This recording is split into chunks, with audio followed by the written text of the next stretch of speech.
Oi, gente, tudo bem com vocês? Eu espero que todos estejam bem. Eu estava sumida, mas eu voltei e eu vou tentar permanecer por aqui sem deixar vocês sem vídeo. E eu espero que vocês gostem do vídeo que eu escolhi aqui pra trazer hoje, né? Como é o nosso primeiro vídeo da semana, vai ser o vídeo de casos criminais. Então eu escolhi uma história que eu não conhecia, sinceramente, eu só fui conhecer porque eu fui pesquisar histórias diferentes pra trazer aqui pra vocês. Eu espero muito que vocês gostem, deixem a curtida de vocês aqui embaixo, comentário, compartilhem esse vídeo com quem gosta desse tipo de assunto e se inscrevam no canal. É isso, gente, vamos começar o vídeo? Gente, essa história ela é extremamente chocante e bizarra, porque dessa vez não se trata de uma criança vítima de um crime, e sim a criança é ninguém mais, ninguém menos que a própria criminosa. Então, assim, esse caso é extremamente pesado, já vou avisando pra você. Se você é sensível a esse tipo de conteúdo, digo que não assista esse vídeo. Tem outros vídeos mais leves aqui no canal pra vocês assistirem. Assistam os vídeos da outra playlist de Pessoas Notáveis Mentes Brilhantes, que são conteúdos bem bacanas e bem leves. E não tem conteúdo chocante lá, não tem crime. Enfim, são vídeos mais leves pra quem é sensível. É isso, vamos começar a história de hoje. Não sei se vocês já ouviram falar no caso dela, mas eu vim trazer o caso da Mary Bell pra vocês. E se trata de ninguém mais, ninguém menos que uma criança, né? Que é conhecida como semente do mal, se eu não me engano. E de tão bizarro que foram as coisas que ela fez, né? Ela ficou conhecida dessa forma. E o nome dela, na verdade, é Mary Flora Bell. Ela é filha de Betty McCricket e Billy Bell. A mãe dela era simplesmente uma usuária de drogas, alcoólatra e prostituta. Ou seja, ela já cresceu num meio muito turbulento e extremamente pervertido. A infância dela foi corrompida ali. No começo já ela sofreu muito e provavelmente foi isso que desencadeou os comportamentos que ela vai ter mais pra frente. A mãe dela não fazia nada mais, nada menos do que tentar matar ela. Ela tentou assassinar a filha várias vezes. E outra coisa extremamente bizarra que acontecia também é que os clientes da mãe dela, lembrando que a mãe dela era prostituta, os clientes da mãe dela, eles simplesmente tinham relações sexuais com ela também. Então, assim, desde muito pequenininha, ela foi envolvida nesse meio sexual e nessa vida toda errada. E principalmente por influência da própria mãe. Os clientes da mãe dela, eles faziam coisas com ela. Então, assim, isso é extremamente perturbador. É horrível imaginar que isso aconteceu. E isso teve um impacto negativo tão grande que fez ela se tornar o que ela se tornou, sabe? Isso teve grande parcela de culpa no que ela vai fazer mais pra frente, que eu vou contar pra vocês. Gente, ela também era ela era frequentemente dopada também com anfetaminas e cada vez que ela fazia xixi na cama, a mãe dela esfregava o rosto dela no xixi. Então, assim, extremamente bizarro e a família não estava ajudando na criação dela. Ela cresceu num meio muito pesado, muito difícil para uma criança e um meio muito triste também para crescer. No ano de 2018, a ABC escreveu que a mãe dela tinha simplesmente vendido a virgindade dela e que a partir desse momento ela passou a prostituir a garota. Isso tudo quando ela tinha mais ou menos 5 anos de idade, né? Começou quando ela tinha 5 anos de idade e seguiu pelo resto da infância da garota todinha. Vamos lembrar aqui, gente, que uma infância perturbadora, um ambiente extremamente tóxico ou pesado não deve determinar o nosso caráter e nem o nosso futuro, e não deve servir como forma de definição para o que a gente vai se tornar lá na frente. São tudo questões de escolhas. Então, basicamente, uma coisa ruim não deve determinar o meu futuro e não deve determinar a moldagem do meu caráter. A gente tem que lembrar disso. Então, não é porque ela foi extremamente abusada que ela deve fazer isso com outros, ou que ela deve ter um futuro extremamente horrível por conta dos traumas que ela sofreu. Ela deve tratar esses traumas, né, para que eles não vão adiante e que ela não faça vítimas. Porque um erro de alguém no seu passado não deve determinar quem você vai ser no futuro. Acho que vocês estão entendendo o que eu quero dizer com isso, né?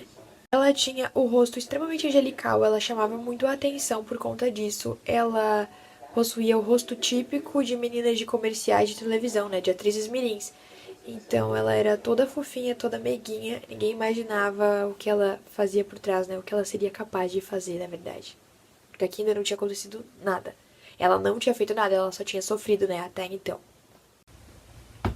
Ela tinha olhos azuis que eram bem chamativos e ela usava trancinhas no cabelo pra reforçar mais a imagem de garota fofinha, assim, né? De criança angelical para as outras pessoas. Então, pra manter a imagem de inocência ali, ela tinha esses adereços. E é então que um pouco mais à frente ela vai ser acusada de simplesmente matar duas crianças. Simplesmente, nada mais, nada menos do que isso. Ela foi a responsável por protagonizar dois crimes horrendos e com isso ela acabou chocando a Inglaterra e vários outros países. Ela começou a descontar as frustrações que ela tinha da vida dela no geral em comportamentos extremamente violentos e agressivos. Uma das primeiras coisas que ela passou a fazer foi abusar de animais. Ela abusava deles, estrangulava, matava, fazia tudo o que tinha direito com os animais, porque ela estava descontando o que ela tinha de trauma ali, tudo nesses animais pobres e indefesos. Então, no dia 25 de maio do ano de 1968, que ela vai estrangular a primeira vítima e vai matar. No caso, quem seria sua primeira vítima, que seria o Martin Brown. Ele tinha apenas 3 anos de idade, era um garotinho com a vida toda pela frente. Isso tudo ela tinha 10 anos de idade, faltava um dia para ela completar 11 anos, no caso. E ela tava com a amiga dela chamada Norma. Apesar dela ter o mesmo sobrenome da Norma ali, né? A Norma também se chamava Norma Bell. Elas não eram parentes, elas tinham o mesmo sobrenome, porém não tinham parentesco.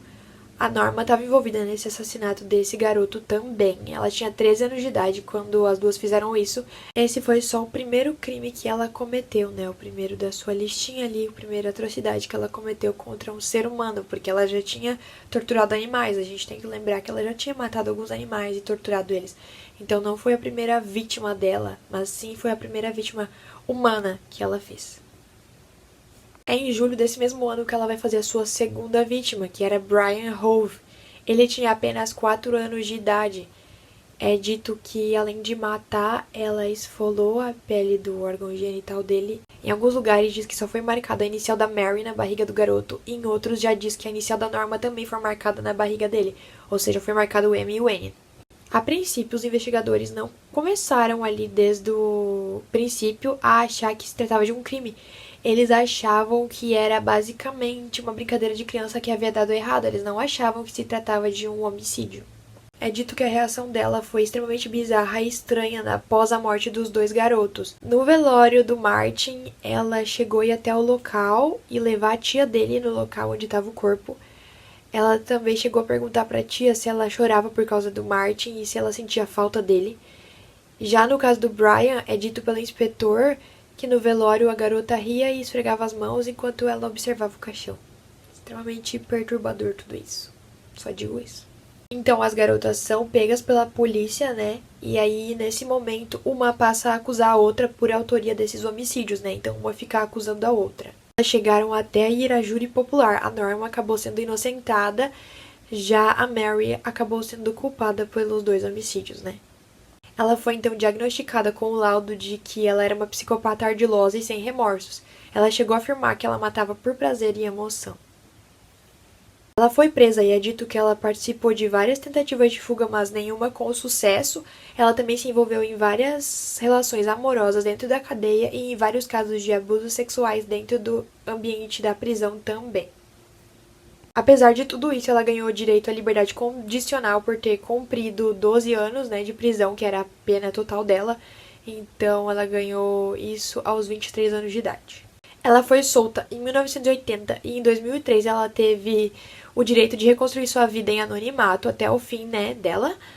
E ela pôde fazer isso por conta de uma lei da Grã-Bretanha, que é conhecida como Ordem Mary Bell, que é uma lei que permite que pessoas com passado desse tipo possam reconstruir sua vida e reconstituir sua família, enfim, viver novamente ali, tem uma segunda chance, vamos dizer assim, de viver em anonimato, né? E é uma lei que protege a identidade desses indivíduos.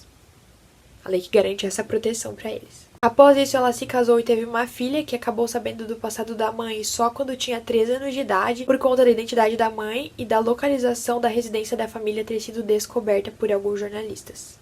30 anos após a sua condenação, ela aceitou falar à jornalista Gita Sereni sobre a sua infância e isso originou a biografia chamada Por que Crianças Matam? História Real da Mary Bell. E essa obra e o dinheiro pago para Mary para a publicação e venda do livro acabaram recebendo várias críticas, né, por todo o país. Atualmente a Mary já é avó e foram feitas várias reportagens, matérias e vários livros, né, a respeito da história dessa garotinha. E um dos livros que você pode estar lendo a biografia dela é o livro chamado Gritos no Vazio. Esse foi o vídeo, gente. Eu espero muito que vocês tenham gostado. Até o próximo. Deixem sugestões de vídeo aqui embaixo. É isso. Tchau.